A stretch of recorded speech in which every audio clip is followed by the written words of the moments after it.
আবারও স্বাগত ২১শে বিজনেসের সঙ্গে আছি মহিমা পলি।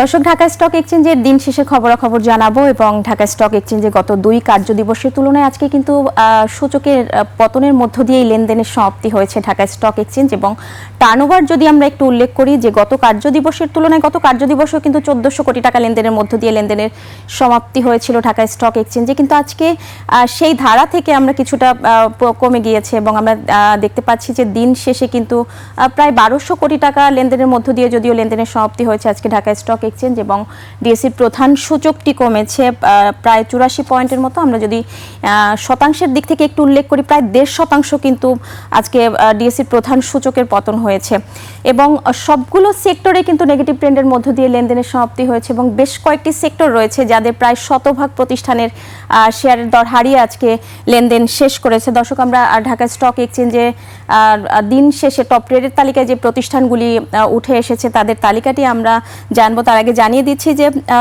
দিন শেষে কিন্তু আমরা বলেছি যে সবগুলো সেক্টরেই কিন্তু নেগেটিভ ট্রেন্ডের মধ্য দিয়ে লেনদেনের সমাপ্তি হয়েছে। আমরা ঢাকা স্টক এক্সচেঞ্জের টপ ট্রেডের তালিকাটি আপনাদের জানিয়ে দিচ্ছি। প্রথমে অবস্থান করছে ওরিয়ন ইনফিউশন। এই প্রতিষ্ঠানটি ৫০ কোটি টাকা লেনদেনের মধ্য দিয়ে আজকে লেনদেনের সমাপ্তি হয়েছে, যেখানে রবির অবস্থান রয়েছে দ্বিতীয়তে। রবি আজকে লেনদেন করেছে সারাদিন জুড়ে ৩৯ কোটি টাকার মতো, ৩১ টাকা ৭০ পয়সা লেনদেনের সমাপ্তি হয়েছে এই প্রতিষ্ঠানটির।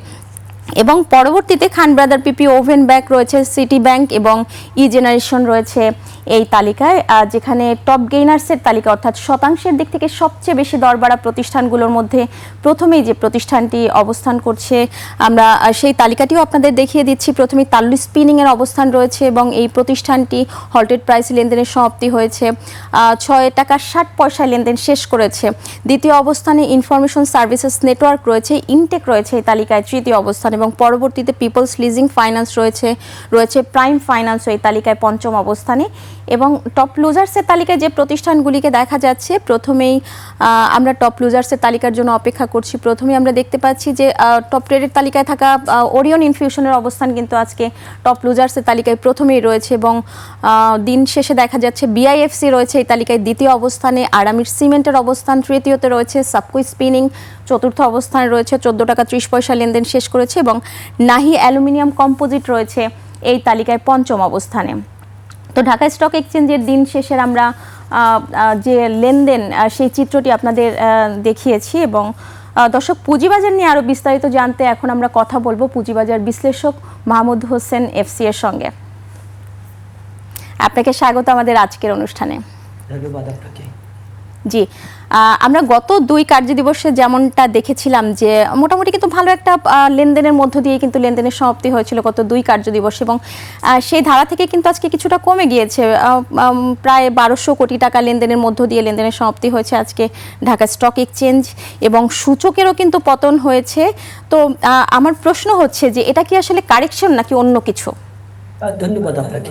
দেখুন, আমি যেটা বলবো যে শেয়ার মার্কেটে ওঠানামা এটা তো স্বাভাবিক ব্যাপার, যদি না সেটা খুব বেশি পরিমাণ আশ্চর্য রকম না হয়, যেটাকে আমরা পতন বলি। এবং আমরা যদি অ্যামাউন্টের কথা বলি, সেই অ্যামাউন্টের দিক থেকেও কিন্তু আপনার মনে করেন লেনদেনের ভলিউম একটু বেশি কম হবে, এটাও হচ্ছে স্বাভাবিক ব্যাপার। ক্যাপিটাল মার্কেটে বা স্টক এক্সচেঞ্জে এটা খুবই স্বাভাবিক ধারা। তো এখানে খুব বেশি কেন আমি বলবো স্বল্প পরিমাণও আশঙ্কিত হওয়ার কারণ নাই। আর আপনি কারেকশনের যে কথাটা বলছেন, যে আমি এটাকে ওরকম ঠিক কারেকশনও বলবো না, কারণ একটা ক্যাপিটাল মার্কেট এতদিন পর যখন বিনিয়োগকারীদের আস্থায় বা মার্কেটের অন্য অংশীজনের আস্থায় আবার স্বাভাবিক অবস্থায় আসছে, সে অবস্থায় হয়তো একটা শেয়ারের প্রাইস একটু বেশি কম হতে পারে এবং সেটা ওভার দ্য পিরিয়ড অ্যাডজাস্টমেন্ট হয়। তো সেটাকে একদম আশঙ্কিতভাবে বেড়ে গেছে, আশঙ্কাজনকভাবে সেটা এখন কারেক্টেড হচ্ছে, এভাবেও বোধহয় দেখার কোনো কারণ নাই। কারণ আপনি জানেন ক্যাপিটাল মার্কেটে কিছু বিনিয়োগকারী থাকে যারা ট্রেন্ড ধরে কিনে কিছু বিনিয়োগকারী থাকে যারা অ্যানালাইসিস করে কিনে, ইনস্টিটিউশনাল বিনিয়োগকারীরা অনেক লং টার্মের জন্য হোল্ড করার জন্য কিনে। তো এরকম একটা মিক্সচার তো থাকেই। তো এখানে যারা ট্রেন্ড দেখে কিনে তারা হয়তো আপনার কখনো আবার ট্রেন্ড দেখে বিক্রি করে, অথবা প্রফিট টেক ওভার করতে চায়।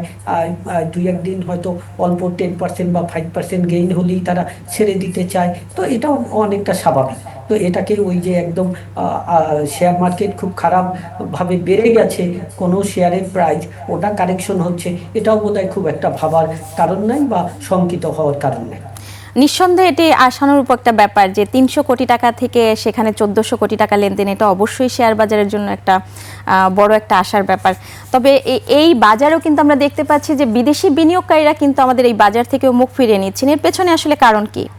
দেখুন, বিদেশি বিনিয়োগকারীরা এই বাজার থেকে মুখ ফিরিয়ে নিয়েছে, টার্মিনোলজিটা আমি এভাবে না বলে এভাবে বলতে চাই, তারা বাজারকে বাজারে আর অত আকর্ষণ ফিল করেনি দেখে তারা বাজার থেকে প্রস্থান করেছিল। তার কারণ হচ্ছে, আপনি জানেন, আমাদের সবচেয়ে বড় একটা কারণ ছিল যে দীর্ঘদিন যাবৎ শেয়ার মার্কেটটা কিছু আপনার আনইউজুয়াল রেগুলেশন দিয়ে এটাকে প্যারালাইজ করে ফেলা হয়েছিল, যেটাকে আমরা ওই যে সার্কিট ব্রেকার বলতাম, এবং লক করা ছিল প্রাইসের। তো এটার ইস্যু যে শেয়ার মার্কেটে তো এটা দীর্ঘদিনের জন্য হয় না, এটাও হতে পারে হয়তো বড় কোনো অ্যাক্সিডেন্টাল ইস্যু থাকলে এক সপ্তাহ বা একদিন দুদিনের জন্য হতে পারে।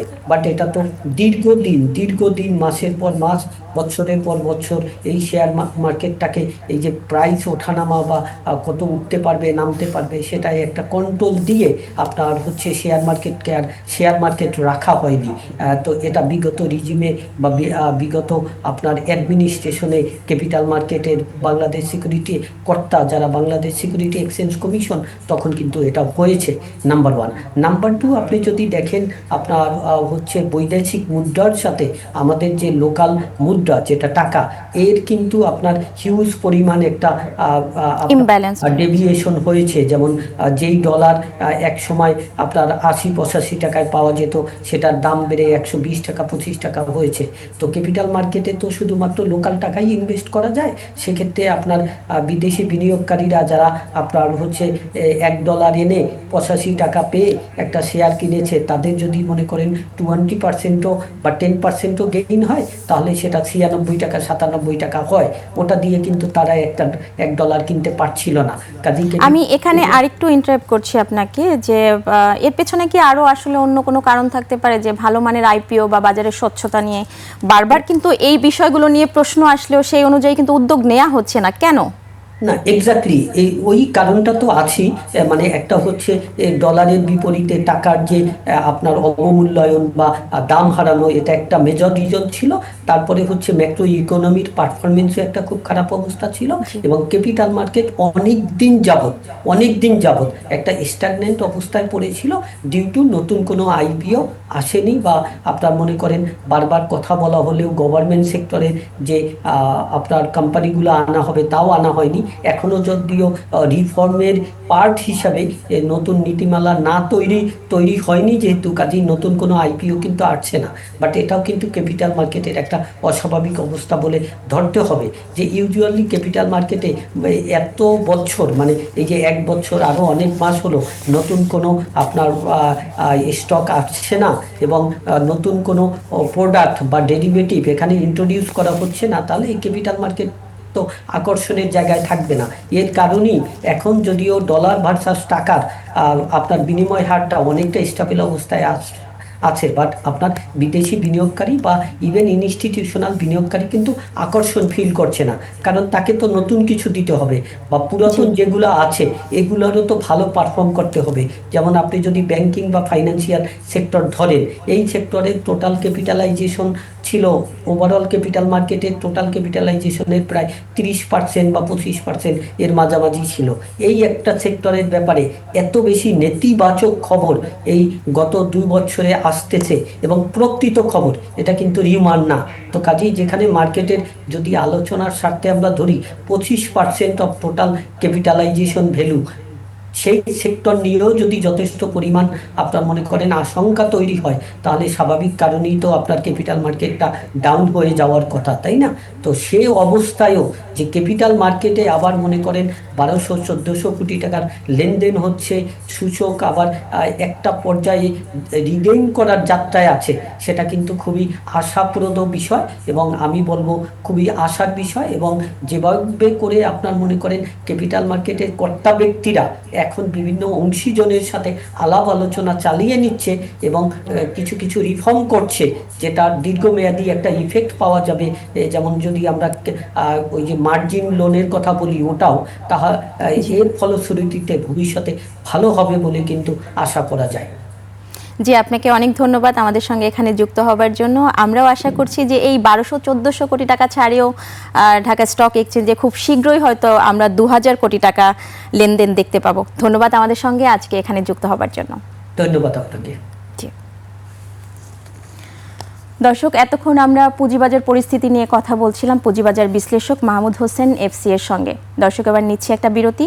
বিরতির পর দেশ বিদেশের ব্যবসা বাণিজ্য অর্থনীতির নানা খবর নিয়ে আসছেন সুকান্ত সরকার। সঙ্গেই থাকুন।